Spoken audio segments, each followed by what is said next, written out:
विश्व प्रसिद्ध कथावाचक पंडित प्रीति मिश्रा का आगमन उत्तर प्रदेश के जिला फिरोजाबाद में होने जा रहा है। इस वक्त मैं कथा पंडाल में हूँ। यहाँ पर कथा का आयोजन होगा।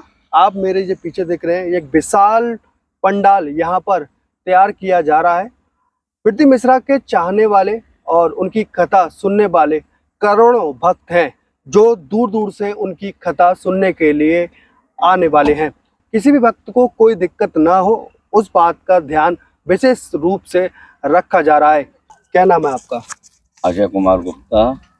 जो ये कार्यक्रम है ये श्री कुबेर महादेव सेवा ट्रस्ट के द्वारा आयोजित है और बहुत दूर दूर से लोगों के आने की संभावना इसमें है। कार्यक्रम की तैयारियां को लेकर जो सवाल है थोड़ा सा असमंजस था, लेकिन सारे असमंजस खत्म हो गए। कार्यक्रम बहुत जोरदारी के साथ तैयारी पर है और मैं समझता हूँ 13 तारीख को जब हमारी कलश यात्रा निकलेगी उस समय हमारी सारी व्यवस्थाएं पूर्ण हो चुकी होंगी।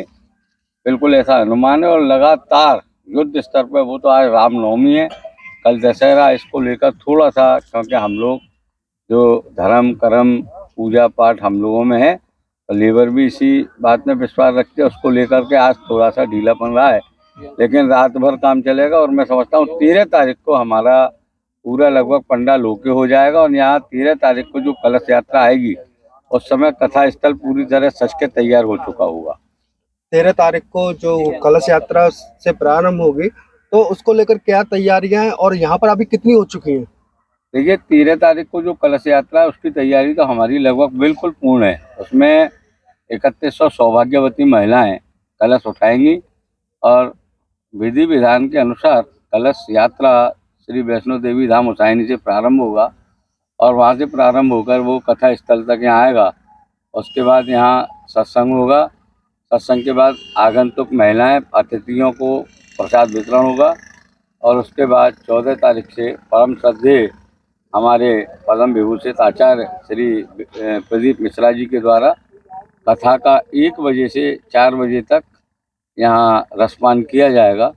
आने वाले श्रद्धालुओं के यहाँ रुकने की, ठहरने की सारी व्यवस्थाएं, जो श्रद्धालु बाहर से यहाँ आएंगे, रुकेंगे रात में, उनके लिए नैतिक जो क्रियाएं हैं उसके अलावा खाना पीना रहना करना सारी व्यवस्थाएं ट्रस्ट के द्वारा की गई हैं। आपने जो व्यवस्था की बात की वो तो पूरी होने वाली है, पर एक सबसे बड़ा सवाल सोशल मीडिया में बहुत उठ रहा है, वो है वीआईपी पास को लेकर। तो उसमें कहा जा रहा है कि वीआईपी जो पास है उसमें कहीं ना कहीं एक तरह की जो टिकट है वो मिल रही है। कितनी उसमें सच्चाई है उसके बारे में आप बताइए। इसमें कुछ कहने की जरूरत नहीं है। आप भी यहाँ हो, मैं भी यहाँ हूँ। 14 तारीख को कथा प्रारंभ होगी, उसके बाद आप देख लीजिएगा कि पास बिक रहे हैं या नहीं बिक रहे हैं, वीआईपी और वीवीआईपी क्या है। भाई देखिए, मैं आपको बिल्कुल स्पष्ट कर दूं, जो लोग इस तरीके की अफवाह फैला रहे हैं उनका अपना एक, आप भी जानते हो समाज में उनका क्या स्थायित्व है।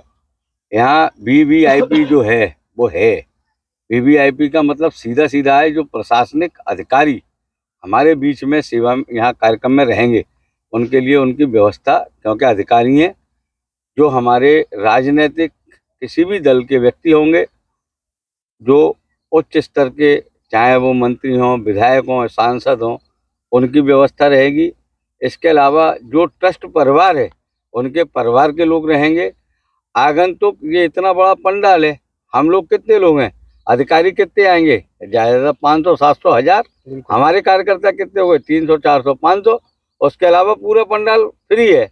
अब तुम जो चाहो कि मैं एडीजी आईजी साहब के बगल में बैठ के कथा सुनूंगा, नहीं सुनने दी जाएगी, चाहे वो कितना भी बड़ा, कितना भी प्रभावशाली व्यक्ति हो। अगर मैं सामान्य पंडाल में बैठूंगा तो मेरे साथ वह भी व्यक्ति सामान्य पंडाल में बैठेगा। और जो इस तरीके का आरोप लगा रहे हैं 10,000 20,000 30,000, उनके क्रियाकलाप पूरा समाज जानता है। तो जो अफवाहें चल रही थी उसको पूरी तरह से खंडन किया गया है। क्या नाम है आपका? हमारा नाम कृष्ण कुमार गुप्ता। तो आप कहाँ से आए? इलाहाबाद। इलाहाबाद से पंडित जी की कथा सुनने के लिए? कथा सुनने के लिए आए पंडित जी। तो अभी तो कथा 14 तारीख से प्रारंभ हो रही है, तो इतनी जल्दी आप लोग हापुड़ में सुन रहे थे ना, अच्छा, इसलिए जल्दी चले आए। इससे पहले जो हापुड़ में हो रही थी ना? हाँ, हापुड़ में था। तो कौन कौन है आपके साथ?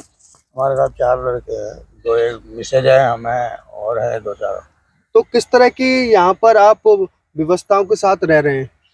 अभी तो आए हैं, जो व्यवस्था हो रही है। तो कहाँ रुकना है फिर आपको? आपको यहीं रुकना है पंडाल में। पंडाल में रुकेंगे आप?